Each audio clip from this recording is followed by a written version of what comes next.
আমার নাম আকাশ। আর আমার ছোটবেলার কথা মনে পড়লে এখনো মনটা একটু আনচান করে। তখন আমার বয়স ৭৮ হবে। বাবা মা আমাকে নিয়ে কাকার বাড়ি যেতাম।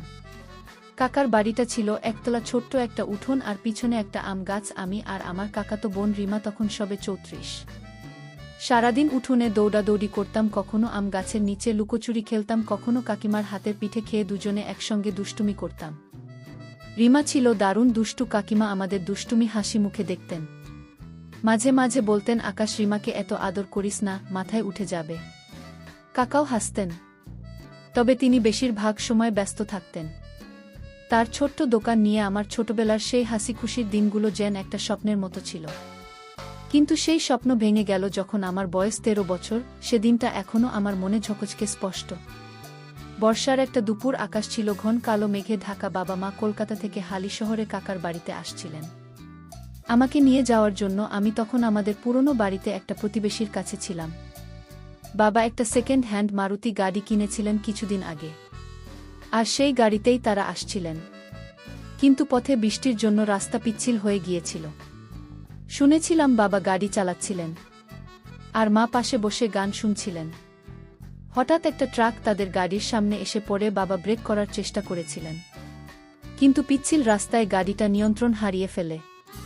ট্রাকের সঙ্গে ধাক্কা লাগতেই গাড়িটা দুমড়ে মুচড়ে যায়। পুলিশ পরে বলেছিল, দুর্ঘটনাটা এত ভয়ানক ছিল যে বাবা মা দুজনেই ঘটনাস্থলেই মারা যান। আমাকে যখন খবরটা দেওয়া হলো, আমি যেন পাথর হয়ে গিয়েছিলাম। আমার মাথায় কিছুই ঢুকছিল না। আমার সেই ছোট্ট দুনিয়াটা যেন এক মুহূর্তে ভেঙে চুরমার হয়ে গেল। আমার বুকের মধ্যে যেন একটু শূন্যতা তৈরি হয়েছিল। প্রতিবেশী আন্টি আমাকে জড়িয়ে ধরে কাঁদছিলেন, কিন্তু আমার চোখ দিয়ে এক ফোঁটা জলও বেরোল না। আমি শুধু চুপ করে বসেছিলাম। মনে হচ্ছিল আমি একটা স্বপ্ন দেখছি, যেখান থেকে জেগে উঠলেই আবার বাবা মাকে দেখতে পাব। কিন্তু সেই স্বপ্ন আর ভাঙল না। বাবা মায়ের শেষকৃত্যের সময় আমি হালি শহরে কাকার বাড়িতে গিয়েছিলাম। কাকা আমাকে বুকে জড়িয়ে বলেছিলেন, আকাশ, তুই চিন্তা করিস না, আমরা আছি তোর সঙ্গে। কিন্তু কাকিমার মুখে তখনও সেই হাসিটা ছিল না, যেটা আমি ছোটবেলায় দেখতাম। তিনি চুপচাপ সব কাজ সামলাচ্ছিলেন, কিন্তু আমার দিকে তাকালে তার চোখে একটা অদ্ভুত। তো দেখতাম বাবা মা চলে যাওয়ার পর আমার আর কোথাও যাওয়ার জায়গা ছিল না। আমাদের পুরনো বাড়িটা ভাড়ায় দেওয়া হয়েছিল, আর সেই টাকায় আমার পড়াশোনা চলত। টাকা আমাকে বললেন, আকাশ, তুই এখন থেকে আমাদের সঙ্গে থাকবি। আমি তখন ১৩ বছরের কিশোর, মনের মধ্যে দুঃখ আর অভিমান নিয়ে কালী শহরে কাকার বাড়িতে চলে আসি। কাকার বাড়িটা ছিল সেই একতলা বাড়ি, তবে এখন আর আগের মতো উঠোনে আম গাছের ছায়ায় খেলার দিন ছিল না। বাড়িটা একটু জরাজীর্ণ হয়ে গিয়েছিল, দেয়ালে স্যাঁতস্যাঁতে দাগ। আর কাকার দোকানের ব্যবসাও তেমন ভালো চলছিল না। প্রথম কয়েক মাস কাকা আমার সঙ্গে খুব যত্ন নিয়ে কথা বলতেন। তিনি আমাকে তোলে যে ভর্তি করে দিলেন, আমার জন্য বইপত্র কিনে দিতেন। কিন্তু কাকিমার ব্যবহার আমাকে ক্রমশ অস্বস্তিতে ফেলত। তিনি আমাকে দেখলেই যেন মুখ গোমড়া করে ফেলতেন। আমি যখন ঘরে ঢুকতাম তিনি চুপ করে যেতেন বা অন্য কাজে ব্যস্ত হয়ে পড়তেন। একদিন রাতে খেতে বসে আমি বললাম, কাকিমা, আজ মাংস রান্না করেছ তো? তিনি আমার দিকে তাকিয়ে একটু থেমে বললেন, আকাশ, এখন তো তুই বড় হচ্ছিস, আমাদেরও তো সংসার চালাতে হয়। প্রতিদিন মাংস খাওয়া যায় নাকি? তার গলার স্বরে একটা তীক্ষ্ণতা ছিল, যেন আমি কোনো অপরাধ করে ফেলেছি। আমার বুকের মধ্যে যেন কেউ ছুরি চালিয়ে দিল। আমি চুপ করে মাথা নিচু করে ডাল ভাত খেয়ে উঠে গেলাম। আমি বুঝতে পেরেছিলাম আমি এই বাড়িতে অতিথি, কোনো স্থায়ী জায়গা আমার এখানে নেই। রিমার সঙ্গে আমার সম্পর্ক ধীরে ধীরে বদলে গেল। ছোটবেলায় যে রিমা আমার পিছু পিছু ঘুরত, আমার শার্ট ধরে টানত, সে এখন একটু বড় হয়েছে। তখন তার বয়স নয় ১০ বছর হবে। সে আর আগের মতো আমার সঙ্গে দুষ্টুমি করত না। আমি যখন তাকে কিছু বলতে যেতাম, সে লাজুক হাসি দিয়ে চুপ করে থাকত। একবার আমি তাকে বললাম, রিমা, চল উঠোনে গিয়ে লুকোচুরি খেলি। সে শুধু মাথা নেড়ে বলল, না আকাশদা, আমার পড়া আছে। তার চোখে একটা দূরত্ব ছিল, যেন সে আমাকে এড়িয়ে চলছে। আমি বুঝতে পারিনি এটা তার লজ্জা না, কাকিমার প্রভাব। কাকিমা মাঝে মাঝে রিমাকে বলতেন, তুই আকাশের সঙ্গে বেশি মিশিস না, ও এখন বড় হয়েছে। এই কথাগুলো আমার কানে এসে পৌঁছাত, আর আমার মনে হতো আমি এই বাড়িতে একা হয়ে যাচ্ছি। রিমার এই দূরে সরে যাওয়া আমাকে আরও একা করে দিল। একদিন আমি ঠিক করলাম আমি আর এখানে থাকব না। আমার পড়াশোনার জন্য বাবা মায়ের বাড়ির ভাড়ার টাকা আসত, আর আমি একটা ছোট্ট চাকরির জন্য আবেদন করেছিলাম। কলেজ শেষ হওয়ার পর আমি কলকাতায় চলে আসার সিদ্ধান্ত নিলাম। কাকাকে বললাম, কাকা আমি এখন নিজের পায়ে দাঁড়াতে চাই।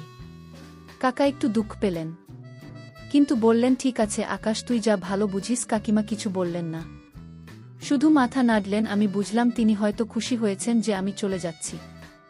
রিমা আমার দিকে তাকিয়েছিল, তার চোখে একটা কথা ছিল, কিন্তু সে মুখে কিছু বলল না। আমি আমার ব্যাগ গুছিয়ে অজানার উদ্দেশ্যে রওনা দিলাম। আর পিছনে ফেলে এলাম সেই বাড়ি যেখানে আমার ছোটবেলার স্মৃতি ছিল। শহরে পা রাখার প্রথম দিনগুলো ছিল যেন একটা দুঃস্বপ্ন। আমার কাছে থাকার জায়গা ছিল না। প্রথম রাতটা আমি শহরের একটা বাসস্ট্যান্ডের বেঞ্চে কাটিয়েছিলাম। রাতে ঠান্ডা বাতাস আমার শরীরে কাঁপুনি ধরিয়ে দিচ্ছিল, আর পাশ দিয়ে বাসের হর্ন আর মানুষের হাতটাক আমার মাথায় হাতুড়ি পিটছিল। আমার পকেটে কিছু টাকা ছিল, তাই দিনের বেলা একটা পুরনো পান বিড়ির দোকানে গিয়ে চা আর 2টা পাউরুটি খেয়ে পেট ভরালাম। কিন্তু রাত হলেই আমার বুকের মধ্যে ভয় ঢুকে যেত, কোথায় ঘুমোবো, কিভাবে বাঁচব। আমার মাথায় বাবা মায়ের সেই দুর্ঘটনার দৃশ্য ভেসে উঠত, আর আমি নিজেকে বোঝাতাম, আকাশ তুই একা নস, তুই পারবি। কয়েকদিন পর আমি শহরের একটা বস্তিতে আশ্রয় পেলাম। একটা ছোট্ট টিনের চালের ঘর, যেখানে আরও 6-7 জন মানুষের সঙ্গে আমাকে থাকতে হতো। ঘরটা ছিল অন্ধকার, দেয়ালে স্যাঁতসেঁতে দাগ, মেঝেতে শুধু একটা পাতলা প্লাস্টিক পাতা। গরমে ঘরের ভিতরটা যেন উনুন। আর বর্ষায় টিনের চাল দিয়ে টপ টপ করে জল পড়ত। ঘরের এক কোণে একটা ভাঙা ল্যাট্রিন, যেখানে গিয়ে মুখে কাপড় চাপা দিয়ে কোনো মতে প্রয়োজন মেটাতে হতো। বস্তির গন্ধটা ছিল অসহ্য।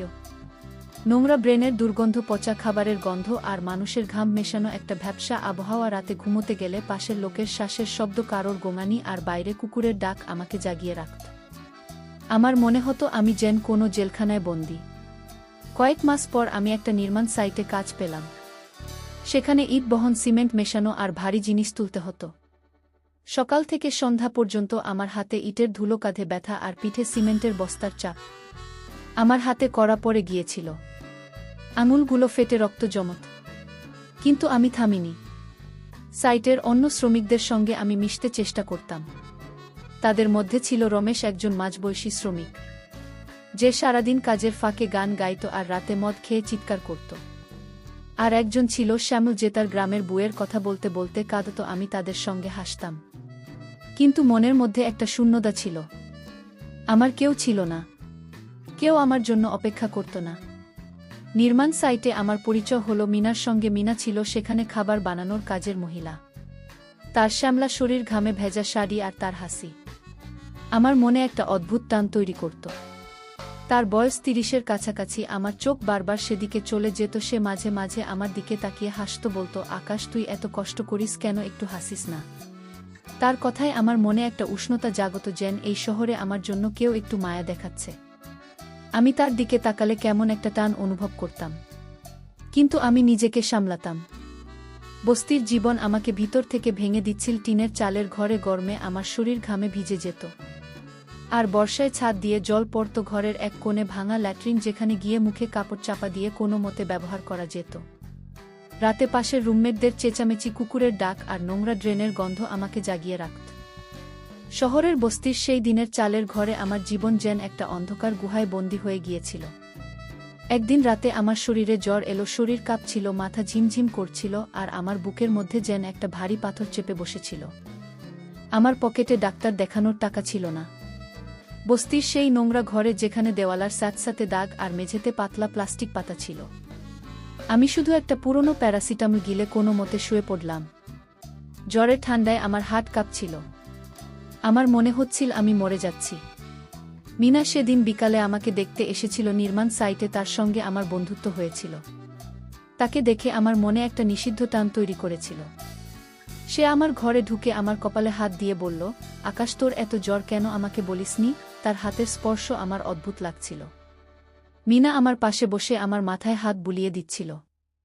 তার শাড়ি একটু অগোছালো হয়েছিল, মনে হচ্ছিল কিছু একটা করা দরকার। কিন্তু হঠাৎ মিনা আমার হাত সরিয়ে দিল। তার চোখে একটা ভয় মিশে গেল। সে ফিসফিস করে বলল, আকাশ এটা ঠিক না, আমার স্বামী আছে। আমার মনটা ভেঙে গেল। আমি জ্বরের ঘোরে তার দিকে তাকিয়ে বললাম, মিনা আমি তোকে চাই। সে মাথা নিচু করে চুপ করে রইল। তারপর উঠে চলে গেল। তার শাড়ির খুসখুস শব্দ আমার কানে বাজতে লাগলো, আর আমার মনে একটা অপমানের ঝড় বয়ে গেল। একদিন মিনা আমাকে বলল, আজ আমার বাড়িতে চল, তোকে ভাত খাওয়াবো।